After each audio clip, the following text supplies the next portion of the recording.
Sanju Samsung जब 97 run बनाकर dugout की ओर लौटे तो उनके चेहरे पर जश्न नहीं था, जबकि अंकपट बता रहा था कि भारत अंतिम 4 में पहुंच चुका है और वेस्ट इंडीज पराजित हो चुका है।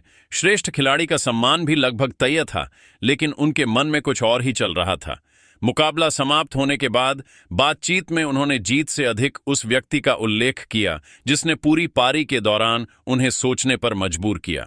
उन्होंने बताया कि मैदान पर हर निर्णय से पहले उनकी नजर एक बार वस्त्र कक्ष की ओर उठ जाती थी, जहां सूर्य कुमार यादव मौजूद थे। उनके अनुसार यह 97 रन केवल बल्लेबाजी नहीं बल्कि जिम्मेदारी का प्रतीक थे, क्योंकि वे जानते थे कि पीछे ऐसा खिलाड़ी बैठा है जो परिस्थितियां बदल सकता है, पर टीम को उस मुकाम तक पहुंचाने का दायित्व उनका था। इसी कारण उन्होंने जोखिम सीमित रखा, धैर्य से खेल को अंत तक ले गए और अकेले दम पर भारत को अंतिम 4 में पहुंचाया। वेस्ट इंडीज के विरुद्ध यह संघर्ष केवल एक जीत नहीं बल्कि भारत के लिए कठिन परीक्षा थी, और उस परीक्षा में उन्होंने वह संयम दिखाया जो बड़े मुकाबलों में कम ही देखने को मिलता है।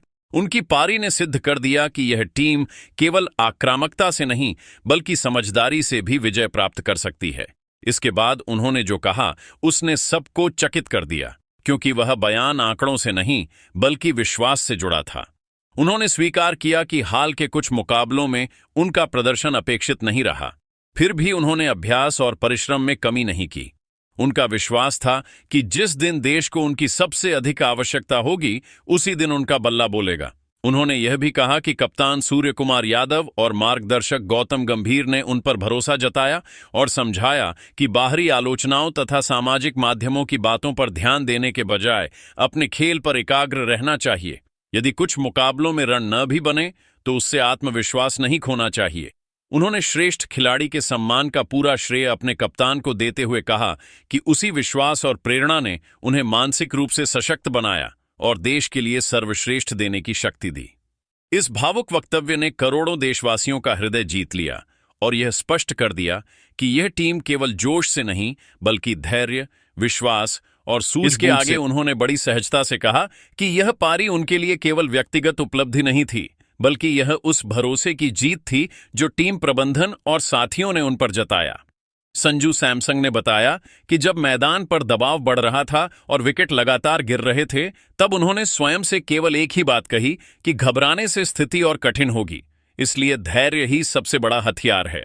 उन्होंने यह भी माना कि कई बार मन में शंका आती है, विशेषकर तब जब हाल के मुकाबलों में प्रदर्शन उम्मीद के अनुसार न रहा हो, लेकिन ऐसे समय में साथी खिलाड़ियों का विश्वास किसी संजीवनी से कम नहीं होता।